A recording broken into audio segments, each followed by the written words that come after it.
Marc en Barœul, 69, boulevard Clémenceau.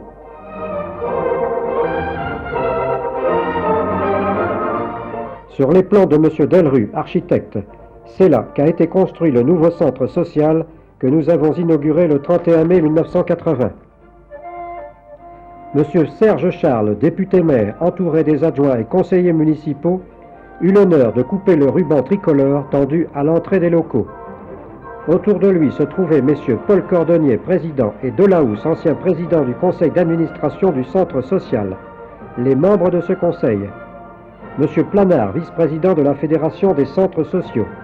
Mademoiselle Hervouette, directrice du centre, et son équipe.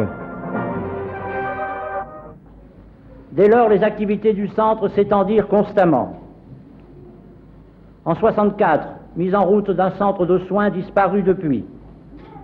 En 1965, création d'un comité d'usagers, la vigilance avisée de M. Delahousse et son placide entêtement ont eu progressivement raison des obstacles qui jonchaient sa route comme à plaisir. Il nous reste maintenant, avec le concours dévoué de nos 25 collaborateurs et collaboratrices, dirigés par Mademoiselle Hervouette, à faire face, comme avant sinon mieux, aux exigences de notre vocation d'accueil et d'animation, malgré les menaces qui se profilent à l'horizon par les restrictions des crédits de fonctionnement. Nous faisons confiance à ceux sans qui nous ne pouvons vivre, la Caisse d'allocation familiale de Roubaix-Tourcoing et la municipalité de Marc-en-Barœul. La Caisse d'allocation familiale de Roubaix-Tourcoing est responsable non seulement de la vie matérielle des familles, mais de leur bien-être et de leur épanouissement. Et elle est sans doute, sur le plan national et très certainement sur le plan régional, celle qui consent en faveur de ce type d'établissements sociaux le plus gros effort financier. Le plaisir que j'ai de retrouver personnellement M. Delahousse, dont la ténacité, je crois, est le pilier de cette journée.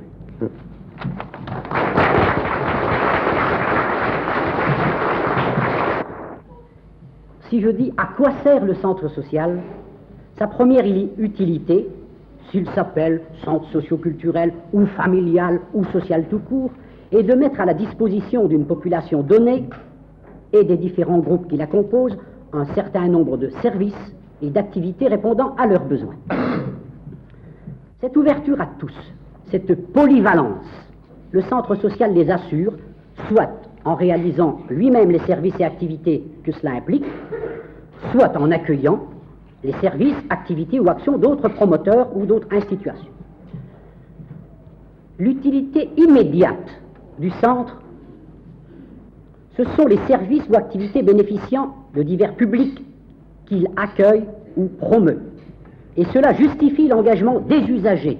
Ils contribuent et doivent contribuer efficacement à ce que, au jour le jour, chacun et tous puissent tirer un meilleur parti des situations existantes et acquérir certains moyens d'une meilleure maîtrise des conditions de vie. C'est donc... Je me souviens aussi de cette visite que m'avait faite pour la première fois Mademoiselle Hervouette à la mairie de Marc-en-Barœul. C'était tout au début, alors que je prenais mes fonctions, et elle avait bien voulu alors m'initier en quelque sorte à... Il y en a un que je n'aurais garde d'oublier en tout cas, car il a connu aussi les débuts difficiles, mais son acharnement habituel, sa volonté de parfaire l'œuvre qu'il accomplissait, qu'il mettait en route, conjuguée à cet esprit de pluralisme et de participation, les responsables et les participants du centre social s'efforcent également de maintenir toujours en éveil une volonté de recherche et d'adaptation, les efforts des uns et des autres. Et je le dis, Monsieur Planard, parce que vous avez bien voulu aujourd'hui, bien sûr, être avec nous pour nous apporter un témoignage également. Mais il faut éviter à tout prix que, face à la pression sans cesse renouvelée de l'accélération des mutations économiques et sociales, cette nécessaire cristallisation des besoins et des espoirs n'aboutissent à figer l'évolution elle-même, unis par leur vigilance face aux égoïsmes et leur ardeur à insuffler l'espérance.